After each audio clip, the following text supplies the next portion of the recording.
Hello and welcome to the BuiltOnAir podcast. BuiltOnAir is a regular podcast where we talk with everyday people and learn about the amazing things they are doing with Airtable. Today's podcast is sponsored by OpenSide, the leading solutions provider for Airtable customers. Check out openside.com to learn more about their products and services that can take your Airtable usage to the next level. Use promo code BuiltOnAir to receive $20 towards any product purchase. In this episode, we're joined by Justin Barrett, who tells us the interesting career path he took from animator to actor to sports team community relations director. In addition to all his work, Justin is also an Airtable Community Leader who spends much of his free time helping people better understand the program in the community forums. A testament to his unique approach to problem solving, Justin shows us a task tracking base with formulas, filtered views, and categorization, all aimed at showing him only what he needs to see at any given time. Far and above the ordinary task tracker, its robust setup accounts for repeating tasks and organizes everything to help the user build good daily habits through repetition, encouraging the tackling of tasks in a particular, consistent order. Good morning. Good morning. Thank you so much for being on the podcast. My pleasure. Thanks for having me. I have many questions about your career. Okay. Dive in. First things first. Where should we begin? How best to put it? You had an interesting path going from, I would say, a more technical job to a more creative, art-based acting, voice acting sort of field. Mm-hmm. How would you describe that transition? And if you could briefly explain what it is you do to avoid that. Well, I actually started out trying to figure out which way I wanted to go. I got kind of hooked on the acting side of things as a kid getting out of high school. I did a lot of community theater. But I was trying to figure out career-wise what direction I wanted to go. I also had a strong programming technical interest on the side as well. And so I figured, okay, well, I like computers, I like computer graphics, I like acting, maybe computer animation would be a good fit to go there. So I went into that, studied animation, and got my first job at Big Idea Productions working on VeggieTales, 321 Penguins properties, which was a lot of fun for a couple of years. Then the company had some financial problems that came along, so they laid off virtually the entire production staff. Went from there to a studio in New Jersey for about 9 months, and then down to Dallas, where I spent the bulk of my life so far, it feels like. I was there for 15 years, initially working at Real Effects Animation Studios for about 8 years, split between being an animator and then being a technical director specific to the animation team. And that transition is where it really got interesting, because I initially thought, okay, I'm going to go into animation, be an animator for the rest of my life. But I also had, again, this programming, scripting kind of side thing going on, still interesting there. And 4 years into animation, even after being an animation supervisor on some projects, it became very stressful in a weird kind of a way. It was like I would get my assignments and I would just be freaking out like, I don't want to do this. And that thought, I don't want to do this, was what scared me the most, because I didn't know what else I would do, even though I had this, scripting programming interest on the side. So the studio saw that, gave me a chance, and let me transition from animator to animation TD. So I supported the animation team, developing tools for them, fixing broken scene files, helping remote animators get set up with their scene files and our plugins and all this stuff. And strangely enough, that didn't stress me out nearly as much as actually animating did. So I ran with it. On the side, I was also playing around with getting into voiceover a little bit, had some projects kind of building, starting to do my own thing at home. And then after 4 years of doing the technical director side of things, I was thinking, you know what? I love the performance, though. I'm feeling literally stir crazy sitting here at my desk. I love the work I'm doing. I'm developing all this cool stuff and getting ideas for things, but I still wanted to be more active and get that performance side of me, engaged in doing something for a career. So I quit my day job 8 years after working at the studio. And then I went to pursue acting and voiceover full time, thinking, okay, this will be my new direction. And then a few months into that, I found something that led me ultimately into sports marketing, which is the weirdest thing I never expected because I never was a really big sports guy. And so that kind of bloomed over the next few years. And I found myself working with the entertainment side of the sports teams. So the crews that did things like, coordinating and working with, the drum lines and the cheerleaders and the mascot and flag teams and things like that. That was the side of things I ended up finding myself in. I'm really enjoying it.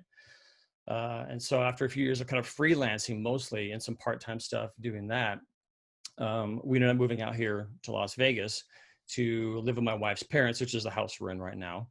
They're getting older, needing some help. And so the move out here, I was thinking, okay, I'm giving up all of my side work out in Dallas, this part-time stuff. I'll just kind of take it easy getting things built up back here in Las Vegas. And literally 1 week before our move, a job opened up I saw online here in Las Vegas in the field I wanted to work in. It was like, great. It's a full-time position. So I took a chance, applied for it, got the job. And so that's what I do now full-time, working as the director of community relations for Las Vegas Lights FC. It's a professional soccer team in the USL Championship League. So it's been a weird journey, this whole path getting here. And it's been, like I said, a weird mix of the creative and the technical. And my job right now is still a mix of that kind of stuff. So I work with, again, the entertainment side, connecting players to events in the area, helping out the mascot with stuff he needs to do. And so coordinating that involves more technical stuff, but I also get pulled in to do creative stuff, video editing and motion graphics and things along that line. Just a blend of all these different interests and things I've built up over the past number of years. That's very interesting. And it kind of brings up a lot of times, sometimes we'll reach a point in our lives where we say, I love what I do and I'm going to do this forever.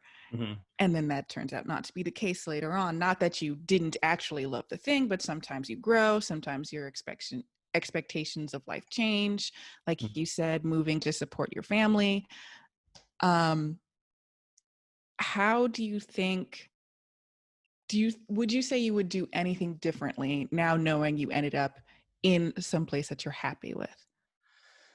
Oh man, I have thought about that a lot, because, growing up as a kid, I never saw this realm of sports marketing that I love to do now. I never saw that as a career possibility. Right. I thought about that. So thinking about if I had latched onto that sooner, all the things I would have missed out on in the animation projects I did and the friends that I met through those projects and all this other stuff, I don't think I would trade it, because part of it's been a learning experience for me. It's been learning about who I am and what I like and what I don't like. And yeah, the perfectionist side of me kind of wishes to some extent I would have figured this stuff out sooner.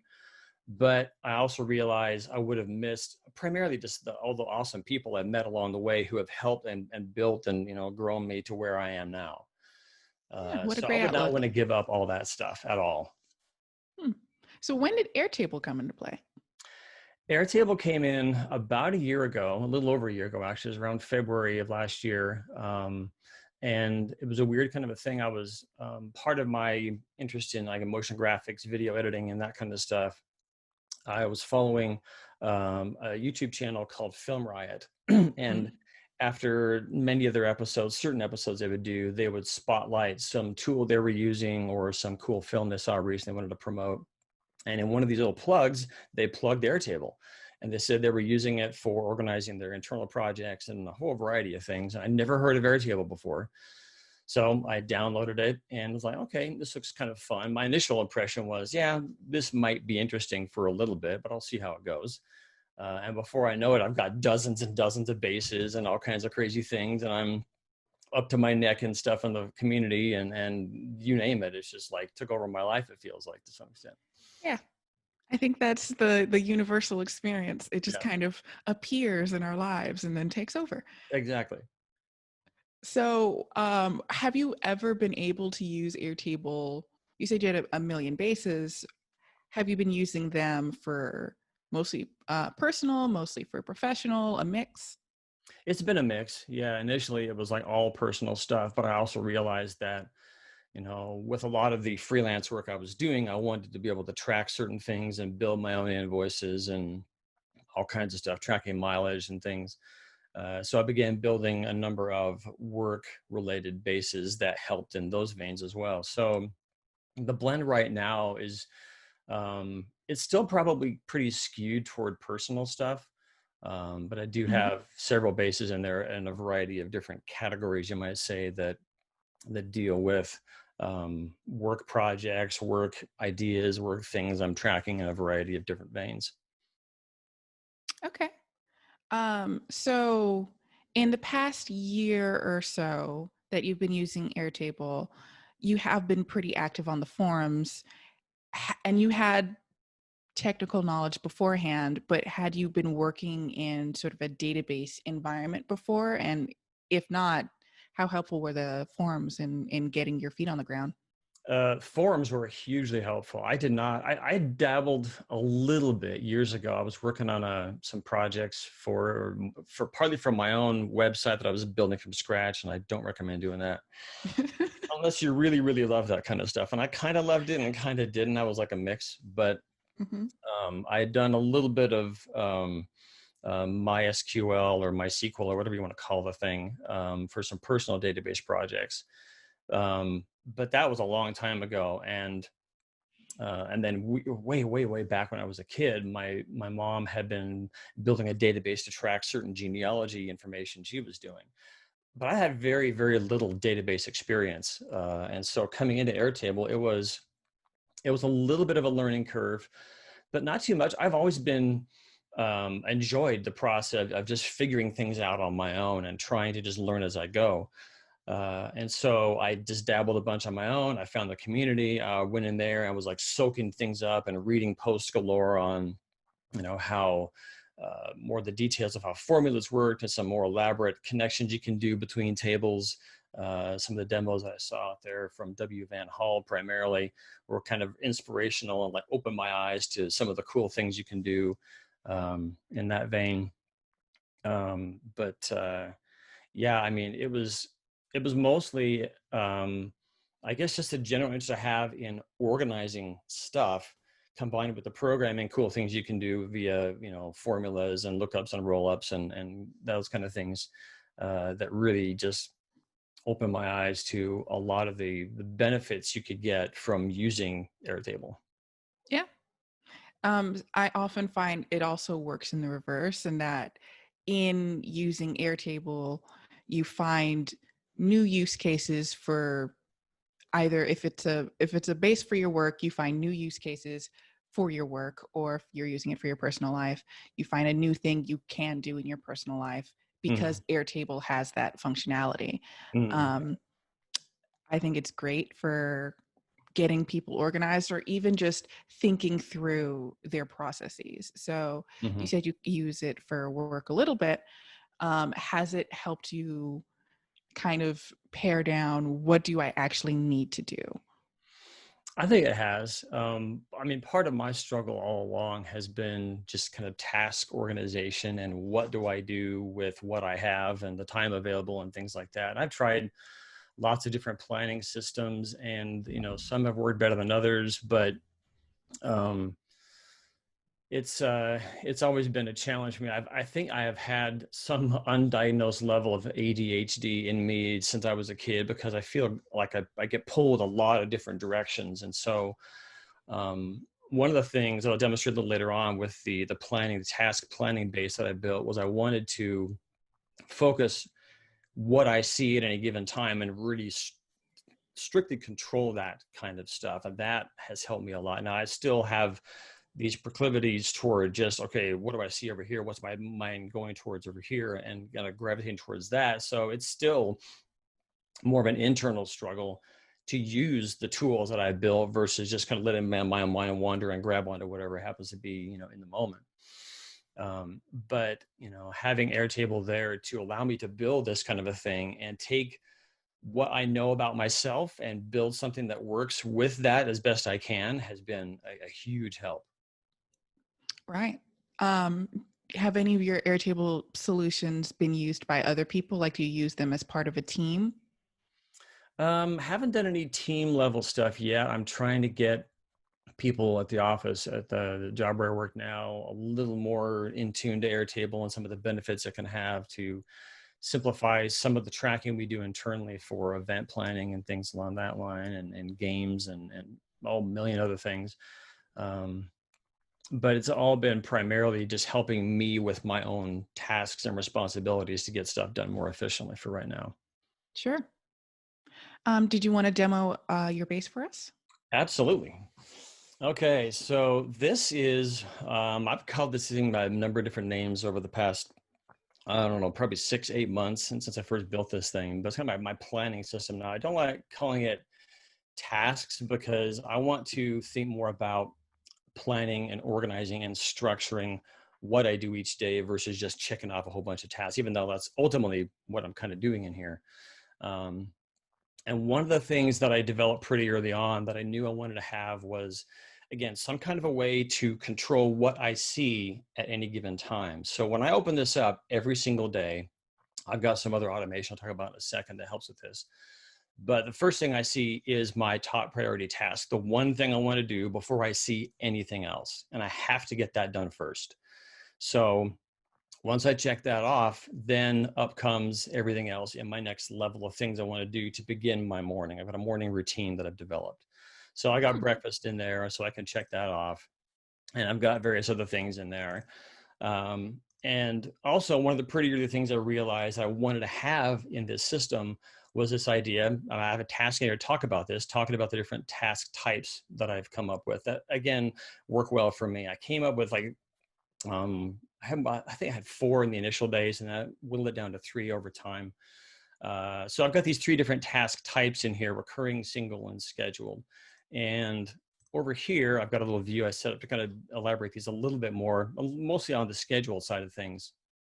So with single tasks, so part of the automation that I have an Integromat scenario that runs once every day at like 3 a.m. or something. And it checks everything that I've checked off in my base. And then if it's a single task, it deletes that task right away. I don't keep around completed tasks at all. Right now, I haven't found a personal use for that kind of stuff. So single tasks just go away. Recurring tasks get to a little bit later on, but those are tasks that do get repeated, but on like non-scheduled intervals. And so I want to be more mindful about those and not just automatically have them move ahead to several days out or 2 weeks out or whatever, but I want to know and just think more carefully about, okay, what's the next time I need to schedule this particular thing to be done?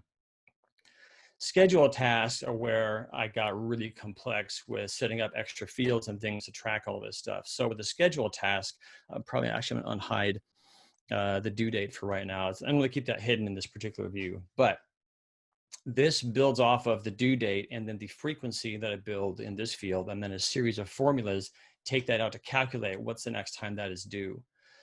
So initially I wanted to say, okay, I thought maybe I could only have a system that, maybe track things on certain days of the week. So this frequency field here gives me individual day named options, the two-letter abbreviation for those. But I also have options in here for days, weeks, months, and then a number of numbers I put in here. And now it feels kind of weird in some sense, to some maybe, putting numbers in like this. But for me, it just kept all my frequency control in one place. Yeah. So I could have, right now, most of my morning routine scheduled tasks anyway, or all of them really normally are on my morning routine tasks are all scheduled. They're not recurring or single. But other tasks throughout the day could be single, could be recurring, could be scheduled. But right now, this one says it repeats this task every single day. But maybe I want to have a task that's done on, Mondays and Thursdays. So I'll put that in here. And then these fields down the line pick that up and say, okay, if today is a Monday, and let's actually reset this back. I don't think it'll break this thing. Yeah, it should be good. So if I put this back onto a Monday, let's say, let's go back here on the 6th. So then it says, okay, I'm on a Monday, and it tracks the current index. There's all somewhat elaborate formulas I built in here, but it says, okay, the index as far as the order of the days in this list, it's on my first day. The next index, not necessarily the order of this, but like, how many days out is the next one in line? Or what's the gap in between? I forget how I calculated all this stuff, but it just knows, okay, Thursday is the next day this thing is due. So when my automation runs, it takes the next due date calculated down here, copies it into the due date field. And that's the Okay. next thing that thing to do. So it won't even pop up on my list until, Thursday, which in this case would be, the 9th. Now, if I were on the 9th, then it knows, okay, the next Monday in line is next week. So it just does the math to figure out how to do all that. So it'll pop up on the 13th.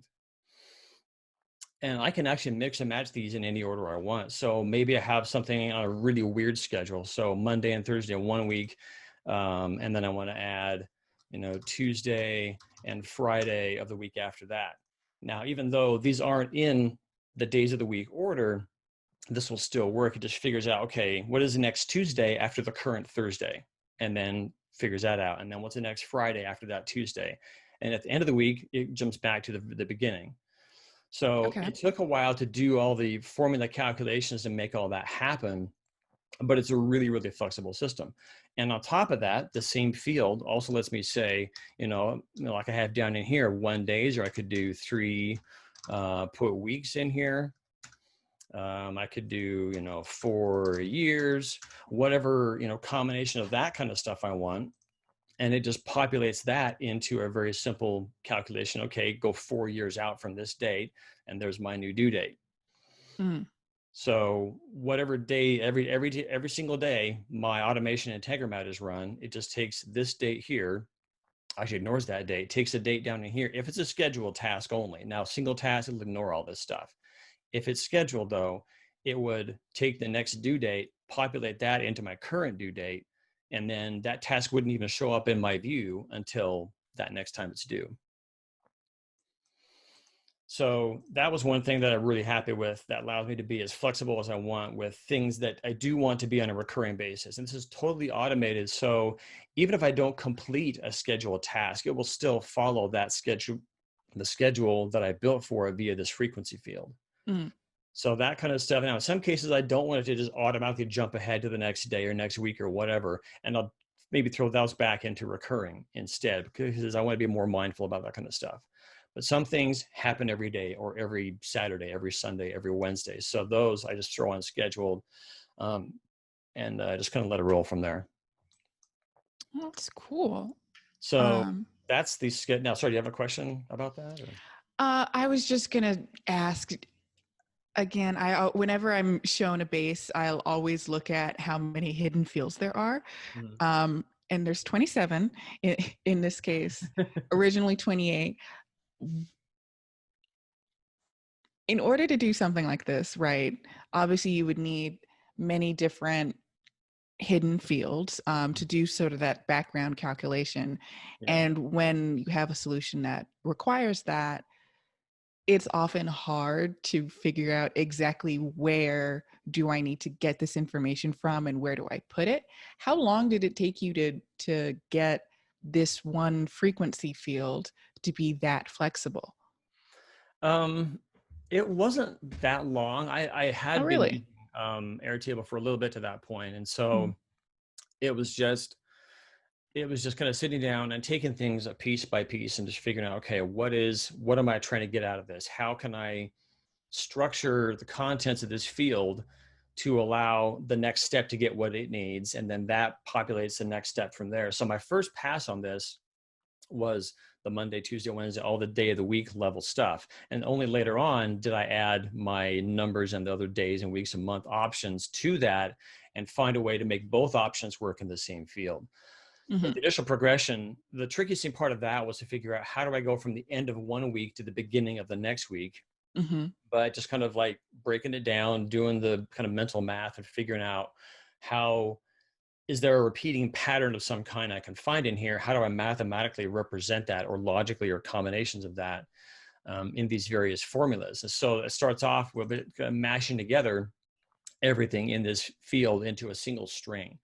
And then the later fields kind of parse that string to figure out, okay, do I actually can I find a date value in there? If there's an actual date value, it will come back with a certain result. And then that passes into finding the next index in line based off of that current index. And it gets more complex down the road until the very last next due down here is a very deep level calculation.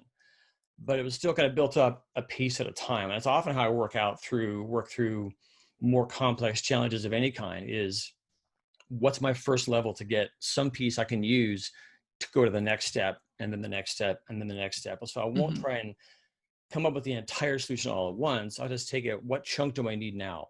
And how can I use that chunk most efficiently to allow me to do what is the next in line? And then just step by step it all the way through. Great. So that's kind of my task types and how they all operate. So now that I know with that, and go back over here, and I'll often use hotkeys for all kinds of stuff. My favorite hotkeys are for jumping between bases and jumping between views in a base. So I actually named my today with the number 1. That way I can go, so Command K or Control K on Windows probably is for jumping to a different base. I can go Shift Command K, hit 1, and I'm in my top table there, or my top view that has my current today stuff. Clever. So once that's all done, so I've kind of skimmed over a little bit the whole task visibility thing and how certain tasks can be shown and others hidden and things like that. So that's the next thing I want to show you.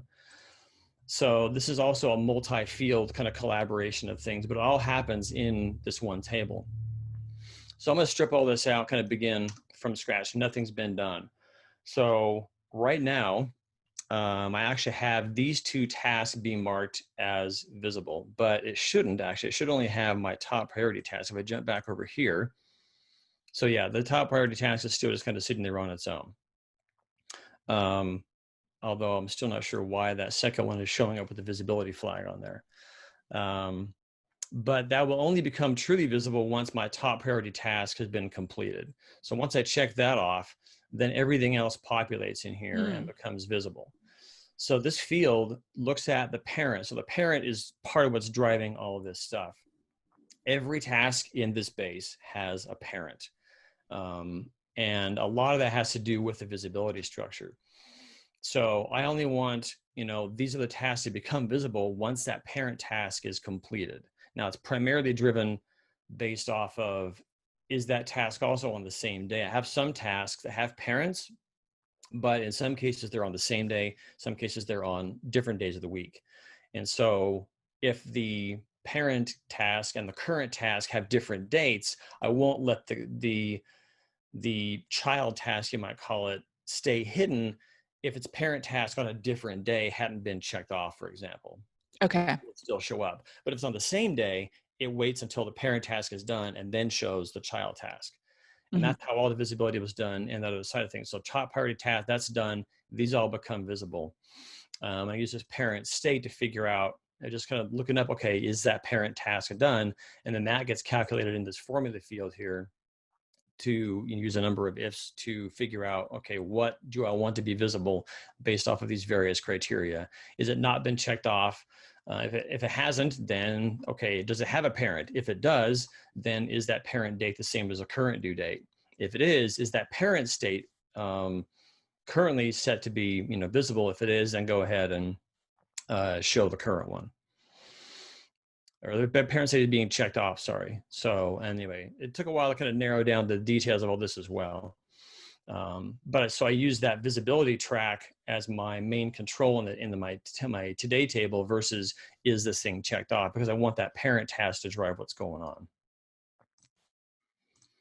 So again, back out here, I can go back and check all these off. That's also why there's a slight delay, because it's recalculating a formula versus just going off of the checkbox state.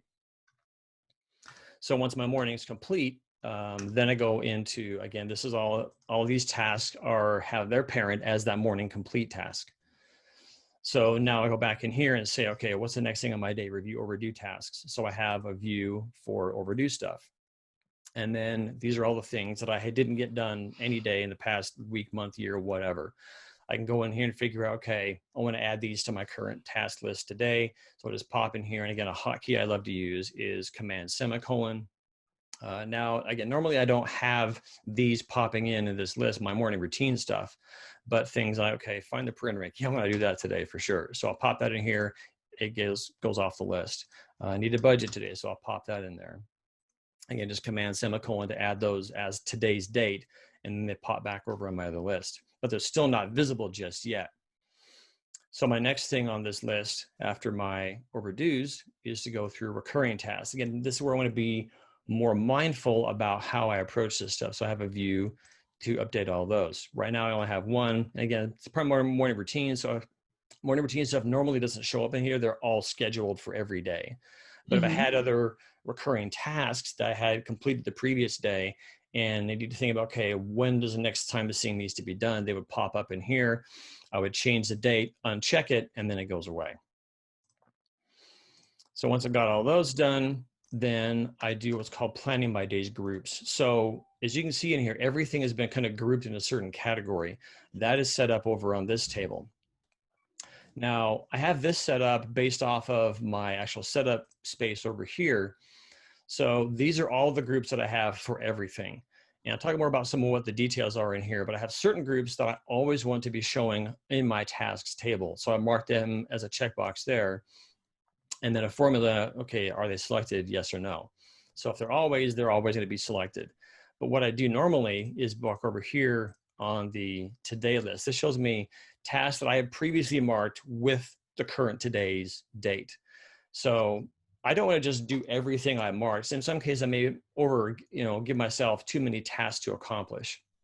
So what I'll do in this case is, again, be more mindful about looking at this list of the 4 things that are in here and figuring out, okay, do I really want to do those kind of first, in the day? So maybe I'll mark only a couple of these groups and they'll pop over here. And then once I get past the end of my planning phase, only those groups and their tasks will appear in my task list. These will stay hidden until maybe later on in the day I can come back and say, okay, I got these 5 things done and I've got more to do. I've got more time available. So maybe I'll open these up and have those show up on the list as well. Sure. But again, just try to be mindful about not overloading myself with too much to do in a given day, which I still have problems with, but whatever. That's the thought behind this anyway. So once I've decided what task groups I'm going to attack first or primarily on a given day, check that off. I look at my calendar and figure out, okay, do I have scheduled things happening today? Once that's all done, that gets checked off. I'm also trying to get a little better with integrating and using weekly goals. So I have goals that are set up in here. And now each task can also have a goal. Right now, I've got only a handful of things tied to some other side projects. And primarily, this one of my goals is to prepare this base for today's demo. So actually I can get that checked off in my other task list. But if I have things in here that need to integrate and add as tasks, I'll go back in here and mark those, add tasks for them, mark them as a goal and kind of go from there. Once that's all done, I say, okay, planning is complete. So now I can actually open up and it shows me the different groups I had marked previously, plus anything that's still marked as being showing on every day or always being shown, like my evening routine that always shows up. But right now I only see my 2 task groups I had chosen previously. So that gets me through the morning, but now I go to work and I've got work tasks that I want to do as well. For a certain period of time, I actually had a separate base with the exact same setup, the same system of everything for just my work related tasks. But literally about a week and a half ago, somewhere in that range, I was thinking it is really cumbersome to have to manage the same system in 2 different bases. So I wanted to be able to essentially switch modes in a single base and only have the things I want to see for a given mode. Right now, my modes are personal and work, and that's it. But I want to be able to switch to those on the fly. So that's where the mode idea came into play. So it began by adding a base or a table over here. So I've got personal and work. And then in my tasks, I can have my setup group at the very top with only one task in here, mode selection. This is the only task where I literally choose the mode, but that mode selection here drives the mode visibility of all tasks, all groups, and all goals across the entire base.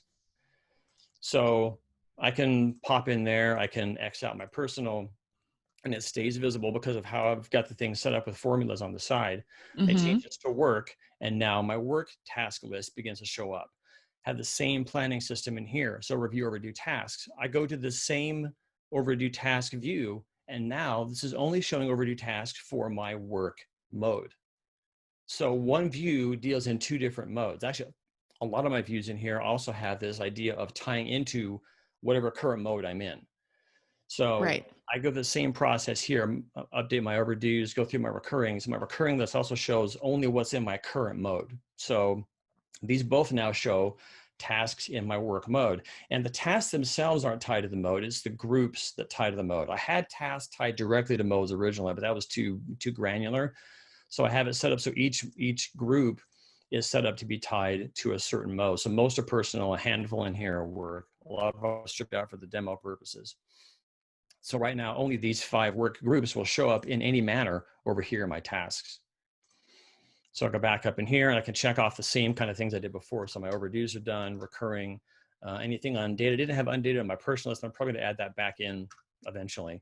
Check my calendar, plan the day's groups. So now my groups list in my today planning shows the groups tied to that mode, which is work. So I can check those on and say, maybe I'm gonna do that one today. Now, I don't have this set up yet to tie into a separate kind of planning complete for work purposes, but I'll probably do that eventually. Okay. But now I jump back into my tasks and I can see that thing's done. I'm finished with my main planning for the day. So now I'm in work mode. I go back home once I'm done with the end of the day. I just change this back into personal mode. I'm back into seeing my personal groups and all their tasks, and I can wrap up the day and I'm done. Mm-hmm.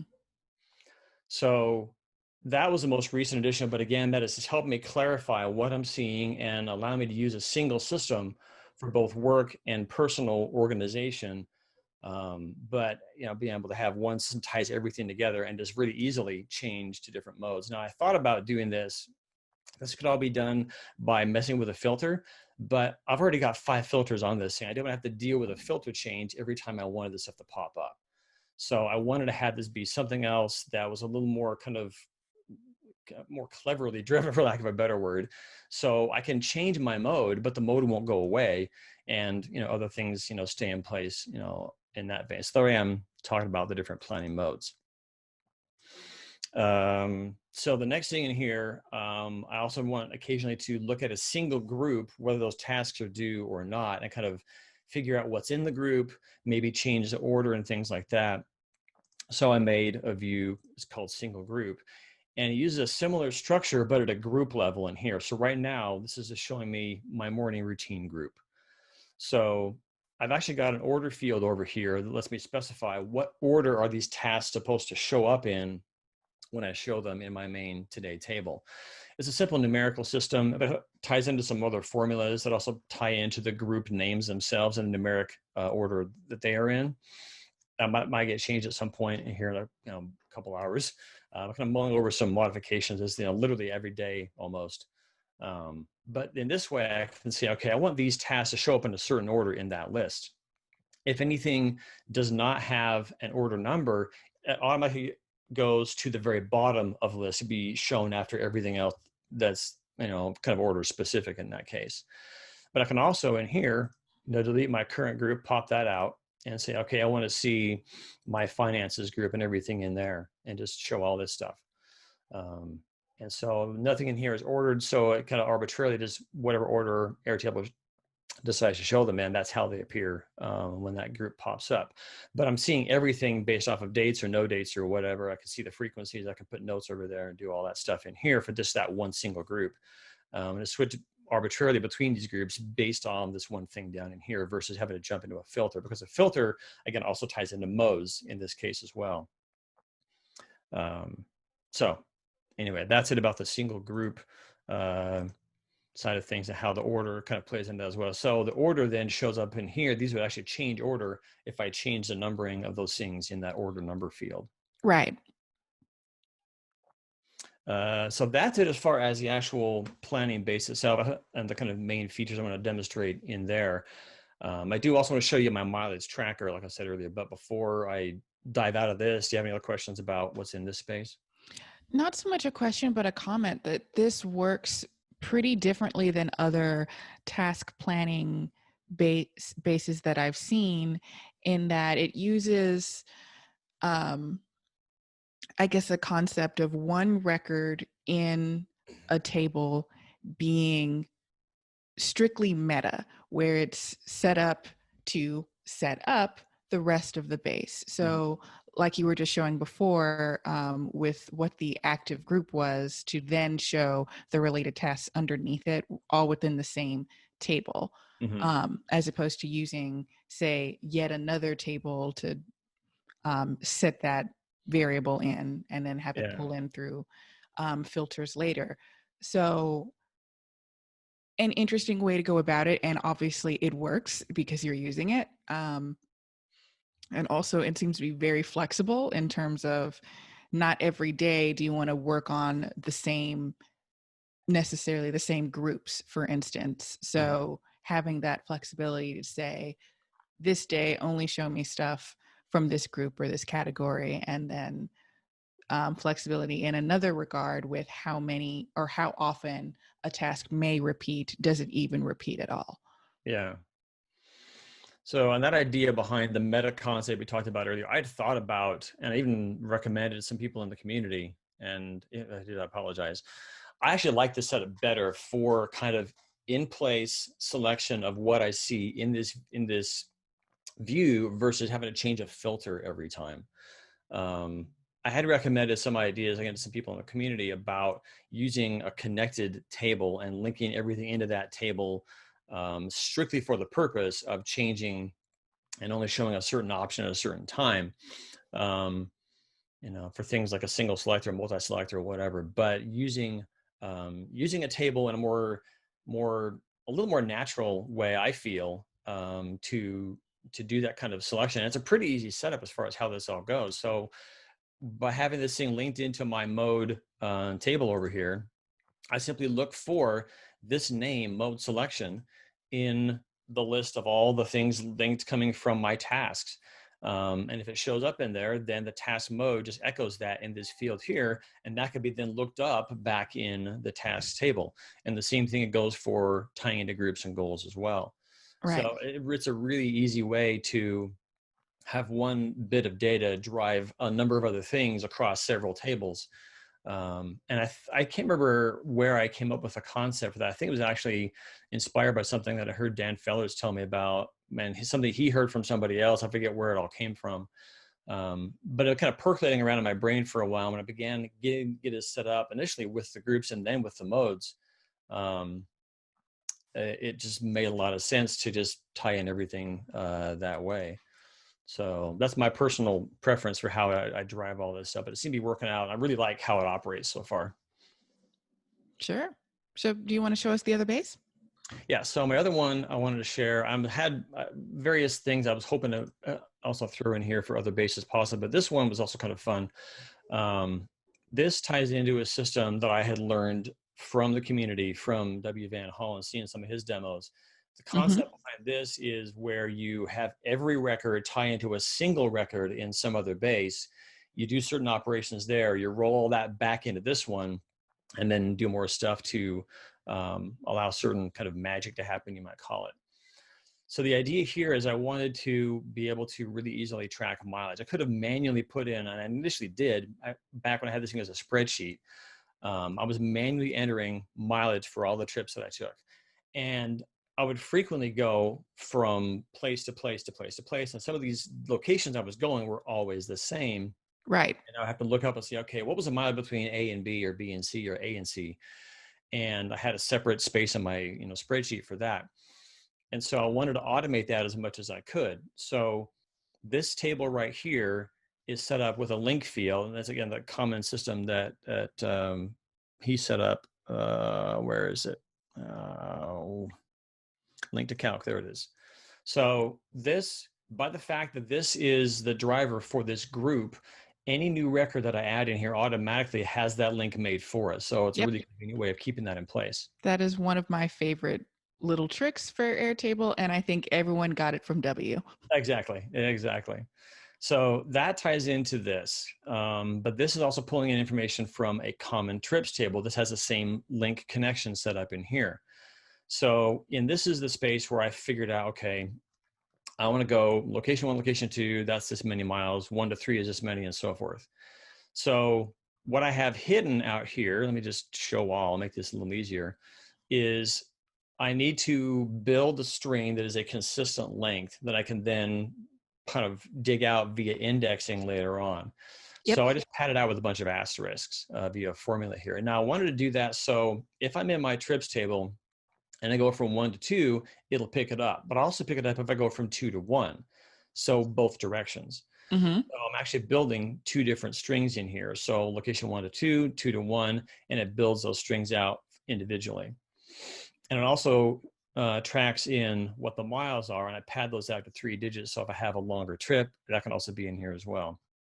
And then my mashup length is looked up from this control field. So this is the full length of that string that it builds to pad everything out. I can control that if I need to. So then in here, I have a roll up of all that stuff. And then back in my trips, let me expand and show all the hidden ones out here. That one's actually dead, so I'm just going to go ahead and delete that for right now. It's part of the demo anyway. So down in here, I roll up all that stuff, and then I figure out, okay, do I find that I should rebuild that mashup the same way in this base, or this table rather. So puts together 1 and 2 the same way, and then says, do I find that in that big, gargantuan mashup? If it does, find the placement of that thing in my larger, collection of information here, the string that was built, to figure out, okay, what is the mileage for that combination. Anyway, long story short, it knows how to put the mileage in here, but I've also got it set up so if I have a round trip I'm taking, I can just, check a box and say, okay, double that value for a round trip. Okay. If I need to override this for some reason with a manual number of miles, I can just pop a number in here and do that. Mm-hmm. I also had this set up. One of the latest editions I did, didn't use it very frequently, but occasionally it came in handy, was to not just allow me to do it by location, but maybe I want to record something based on my odometer. So if I enter, instead of a location in here, if I enter, some arbitrary number here, and then 101, do like this, it just does the math to figure out what's the mileage difference between my start and my end, and that's my number of miles that gets popped over here. Okay. So whether I'm going location based or odometer based, this one space allows me to keep track of everything for all my mileage. So that was a fun little system. One of the earlier systems that I put together, again, using that trick that W. Van Hall had shown. That got me through, entire couple of years worth of, mileage tracking for various projects. And so that was very, very helpful. Oh, that's great. And I just always like seeing the applications of something that would make sense to include and how simple it is to actually include it. For instance, if it's a round trip, just double the miles. I imagine that little piece of the formula is one of the most simple if statements in the base. Oh, yeah. But it totally makes sense that it's there. Yeah. I try to aim for as, simple as possible and as many cases as I can. But sometimes I must admit, I get way over convoluted with a formula or a concept. And I'm always revisiting, trying to figure out, even with the base that I've got it in its current state, I'm still thinking about how do I simplify? How do I simplify? How do I strip things down and take away what's not necessary and only focus on the things that truly help me to use this most efficiently? It seems pretty efficient now. I don't know what you would add. Yeah, I haven't actually used this one in a while because my job situation has changed. So I'm not tracking mileage nearly as much as I used to. Sure.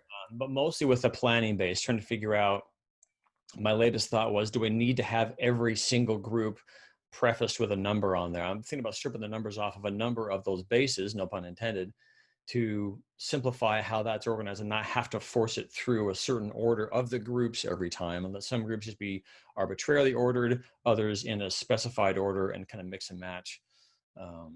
But yeah, I'm part of my kind of mental makeup is I'm always looking to optimize, always looking to streamline, always looking to improve. And it helps in many cases, and it's actually gotten me in trouble in certain other cases because I spend too much time optimizing and not enough time just doing the stuff in some situations. Yeah, I could see that. I've been there. So anyway, that's the last bit I was thinking about sharing in the demo today. Well, thank you so much for doing so. These were both really great, showing the two different approaches to having I want to call it a meta field, Mm-hmm.